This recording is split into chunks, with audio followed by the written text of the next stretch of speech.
Hi guys, tara samahan nyo nga ako sa mga ganap ko ngayong araw. Hi, ako nga pala si Jenny, walang trabaho at may 3 anak. Tanging pagbablog nga lang ang pinagkakakitaan ko at pag-aabilate.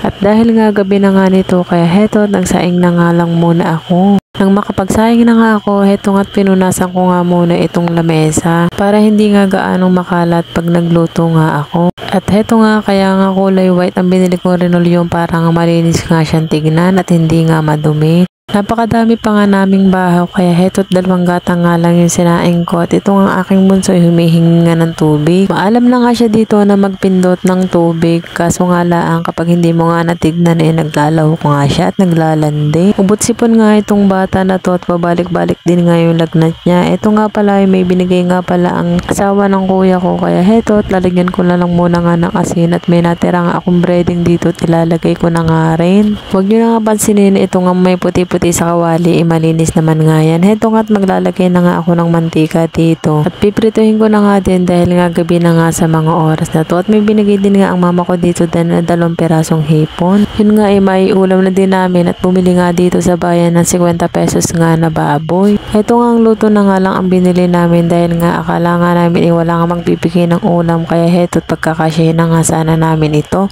Ito nga isang bata nga ipinauna na namin na kumain dahil para nga makainom na din nga siya ng gamot. Ito nga ang tilapia muntika na nga masunog. Malakas nga pala yung apoy ko, hindi ko nga nahinaan, kaya ayan medyo nga nasunog ng konti. Hindi naman siya sunog na sunog, okay lang naman. At dahil nga wala naman kaming lamesa dito at pag naglamesa nga kami isisikip na lalo, kaya heto dito na nga lang kami kumain sa may lapag. Naglagay na nga lang ako ng tupper dito. Ito nga aking pangalawang anak ay hinihimayan ko na nga lang ng isda at ito nga panganay ko pinapakain ko na nga't busog pa nga daw siya at kumain nga siya kanina sa mga lola niya. Nang matapos na nga kami na kumain, heto nga at mag-iimis na nga muna ako dahil ayoko nga matulog ng maraming ang imisin sa umaga. Bukod nga sa maraming imisin sa umaga ay eto nga ikakalkalin nga to ng mga pusa at saka ito nga ng mabait. Mas maigi naman nga na naiimis nga natin yung pinagkainan natin sa gabi para kapag umaga nga hindi na nga natin isipin na may imisin nga tayo sa umaga. Alam nyo ba, napakaganda ng dish drainer na to. Ito na nga lang yung ginawa kong platuhan at itong mismong platuhan ko ay nilagyan ko na nga lang ng mga toyo, mantika at saka ng mga gamit ko sa pagluluto. Meron kasi akong ginawang patungan dito, inalis ko na nga lang dahil may napapanood nga ako sa Black App na masama nga yung molds. Lalo nga siyang nakakaubo sa mga bata at nakakasira nga to ng baga. Dahil nga kasi kulob dito kaya hindi siya masyadong naaarawan at may nilagay din nga ako mga tulda. Yun nga at hindi rin naman siya naiinitan. Kaya ang ending, ayun, ang dami ngang amag na color black pa nga at iyon nga ang sinasabi na delikado nga daw kapag naamoy nga yun ng bata at nasinghot. Kaya mas maigi na nga lang na alisin ko na nga lang yun at para nga matagtag na din nga yung amag. O siya, hanggang dito na lang muna.